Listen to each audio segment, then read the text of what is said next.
Assalamualaikum warahmatullahi wabarakatuh. Apa kabar teman-teman? Semoga kalian sedang menonton video ini diberikan kesehatan selalu. Pernah nggak sih, khususnya untuk kita para perempuan, ketika kita lagi ada di fase iman yang lagi naik-naiknya, hati itu rasanya ayem banget. Semangat ibadah sedang membara. Sholat nggak pernah ketinggalan, baca Quran tiap hari, sholat sunnah sudah mulai rajin, puasa sunnah sudah mulai jalan, pokoknya lagi rajin-rajin sama Allah. Tapi tiba-tiba datang bulan, dan seketika ritme ibadah itu seperti tersumbat.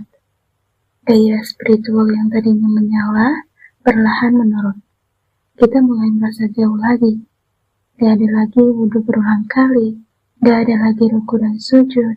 Al-Quran pun kita tinggalkan sejenak. Awalnya kita masih semangat, masih bisa ngomong, gak apa-apa, kan ini istirahat. Tapi lama-lama hati jadi hampa. Ibadah yang tadinya jadi rutinitas, kini hilang dan kita merasakan jauh lagi. Semangat itu mulai redup, seperti lilin yang kehabisan oksigen. Teman-teman, kamu gak sendirian merasakan itu. Aku sendiri pun pernah mengalaminya, dan mungkin banyak perempuan lain juga merasakan hal yang sama. Padahal, datang bulan itu bukan dosa besar. Itu justru bentuk sayangnya Allah kepada kita. Allah tahu tubuh kita butuh istirahat. Allah sedang beri jeda agar kita kembali merindukan ibadah yang biasa kita lakukan. Nah, di masa jeda ini, jangan sampai kita benar-benar berhenti mendekat kepadanya.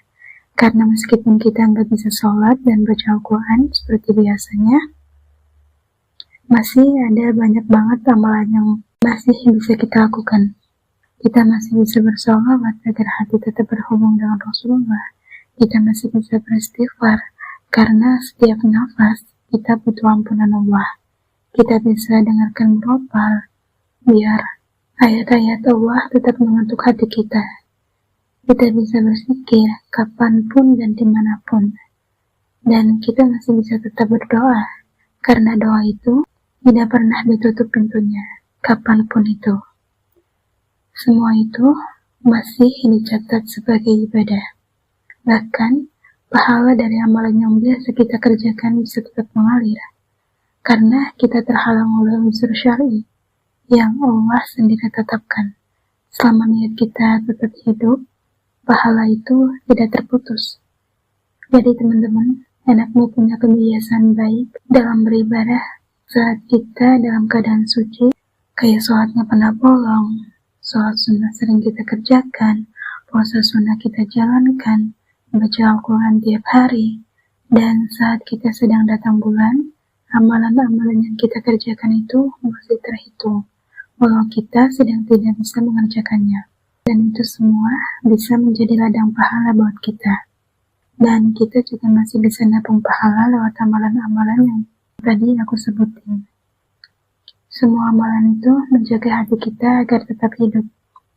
Supaya saat masa haid selesai, kita tidak perlu memulai dari nol lagi. Dan biasanya aku pakai jurnal ibadah tracker yang aku buat sendiri, buat ngamalin amalan-amalan yang sudah aku tulis di jurnal ibadah tracker aku. Jadi aku bisa ngerjain amalan-amalan yang lain selain sholat dan baca Al-Quran. Karena sering banget ya, setelah kurang lebih seminggu gak sholat, pas sudah suci lagi, malah kebawa kebiasaan malasnya. Sholat jadi terasa berat, bangun semangat ibadah lagi kayak mendaki dari bawah. Jangan sampai 1 minggu tanpa sholat membuat kita lupa rasanya dekat dengan Allah.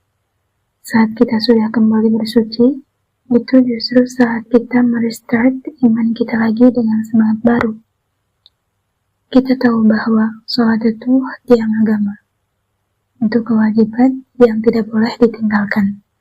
Dan agar semangat itu tidak hilang, kuncinya adalah jangan biarkan hati kita kosong selama datang bulan. Teman-teman, Allah tahu perjuanganmu.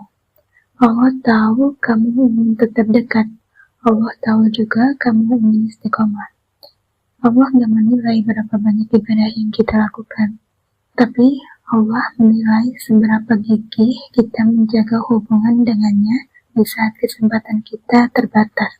Jadi untuk semua perempuan hebat di luar sana, jika datang bulan membuatmu berhenti sholat, bukan berarti kamu harus berhenti dari semua kebaikan.